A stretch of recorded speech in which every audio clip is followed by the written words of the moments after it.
नमस्कार दोस्तों, स्वागत है आप सभी का हमारे यूट्यूब चैनल पर। तो दोस्तों, कल सीजीएल का रिजल्ट आ चुका है और आप सभी ने अपना रिजल्ट देख लिया होगा। और जिन बच्चों का सिलेक्शन हो गया है उनको बहुत ढेर सारी बधाइयाँ। अब बात करते हैं कि जिनका सिलेक्शन नहीं हुआ है अब वो क्या करें। तो ये एक बहुत ही इंपॉर्टेंट प्रश्न बन जाता है। पहली बात तो ये कहता हूँ कि इस बार का जो रिजल्ट था उसमें वो उत्साह नहीं था, वो हाइप नहीं थी या फिर वो एनर्जी नहीं थी। मगर एनर्जी हो आए या ना आए, जिनका सिलेक्शन होना था उनका हो गया, जिनका नहीं होना था उनका नहीं हुआ। देखिए, ये चीज़ ऐसा होना संभव था ही, क्योंकि काफ़ी ये अजीब से पेपर हुआ। मतलब कि पहले वेंडर चेंज हुआ, फिर प्रोटेस्ट हुए, फिर एग्ज़ाम हुए, फिर काफ़ी नेगेटिविटी में, काफ़ी अनसर्टेन कंडीशन में बच्चों ने एग्ज़ाम दिया था। तो आखिरकार इसका रिज़ल्ट आ ही चुका है। तो आज हम बात करते हैं कि जिनका सिलेक्शन नहीं हुआ अब क्या करें। देखिए, जो इस कंडीशन में ना अब 2 चीज़ें होंगी। पहली चीज़ ये होगी कि जो लोग एक अलग डिसीज़न लेंगे कि हमें दूसरे रास्ते पे चलना चाहिए। हो सकता है कि वो डिसीज़न सही हो। ये ख़ासकर ये डिसीज़न लड़कों लोग ज़्यादा लेते हैं, क्योंकि उन पे दबाव रहता है कि उनको कमाई करनी है, घर का जो है खर्चा चलाना है, इसलिए उन पे ये दबाव रहता है। और दूसरा ये होंगे कि वो 1 साल और देने को तैयार रहेंगे।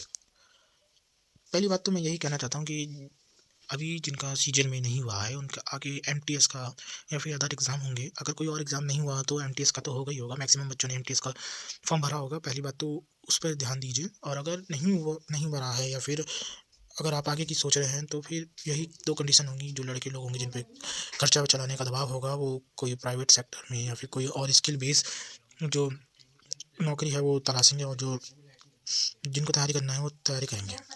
क्योंकि अब मैं जो बात कहने वाला हूँ ना, कि पहली बात, जो सीजीएल की इस बार वैकेंसी निकली थी वो 14,000 करीब वैकेंसी थी। मगर 2026 का जो कंडीशन होगी ना वो काफ़ी अलग होगा। पहली बात तो ये 14,000 इतनी वैकेंसी नहीं निकलेंगी। 7,000 8,000 इतनी वैकेंसी निकलने की संभावना है। तो वैकेंसी इतनी निकलेगी तो कट ऑफ भी हाई जाएगी। तो 7-8,000 वैकेंसी निकलेगी, इतना ही अनुमान है। कभी-कभी किसी-किसी साल हो जाता है कि 10,000 से ऊपर वैकेंसी चली जाती है, वरना 7-8 हज़ार ही वैकेंसी रहती है। दूसरी चीज़,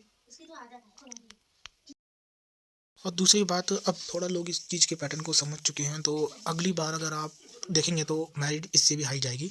जैसे इस बार यूआर की 137 गई है, तो इस बार मान के चलिए कि 150 के करीब जाएगी अगली बार मेरिट। और जो एग्ज़ाम है वो एग्ज़ाम भी ना आपका, जो एग्ज़ाम होने के जो मैं अगर अनुमान लगाऊँ, तो सीजल अगला जो 2026 का प्री होगा वो अप्रैल या मई में हो सकता है।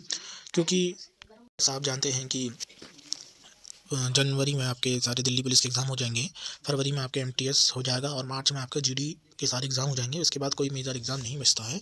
और चूँकि एसएससी वालों ने भी कह रखा है कि सबसे पहले वो ग्रेजुएशन लेवल के एग्ज़ाम कराएँगे, तो जिसमें सीजीएल सीपीओ होता है, तो इसके होने के चांसेस सबसे ज़्यादा हैं कि अप्रैल और नहीं या तो मई में आपका सीजीएल प्री 2026 हो जाएगा। तो जैसे कि आप सभी ने देखा है कि जो इंग्लिश है वो काफ़ी ज़्यादा हाई आ रही है, और थोड़ा जीएस का पैटर्न भी चेंज हुआ है। तो अगर आपको तैयारी करनी है तो अभी से लग जाइए। अगर आप प्राइवेट नौकरी की तरफ जाना चाह रहे हैं या फिर किसी अदर स्किल बेस्ड नौकरी के पास जाना चाह रहे हैं, तो आप उधर जाइए। ये नहीं कि अभी गुस्से में चले गए या फिर घर वालों के दबाव की वजह से चले गए, फिर बाद में सीजीएल की वैकेंसी आई तो फिर आपने फिर आ गए। अगर आप ऐसा करेंगे, दोबारा ऐसे होने के चांसेस बढ़ सकते हैं। तो इस बार अगर आपका नहीं हुआ है, तो अगर 2026 की आप तैयारी करना चाह रहे हैं, तो आप अभी से करिए। और अगर आप ये चाहते हैं कि मैं एक स्ट्रेटजी वीडियो बनाऊँ कि किस तरीके से तैयारी करनी है, तो आप मुझे कमेंट करके बता सकते हैं, मैं आपको ज़रूर बताऊँगा। धन्यवाद।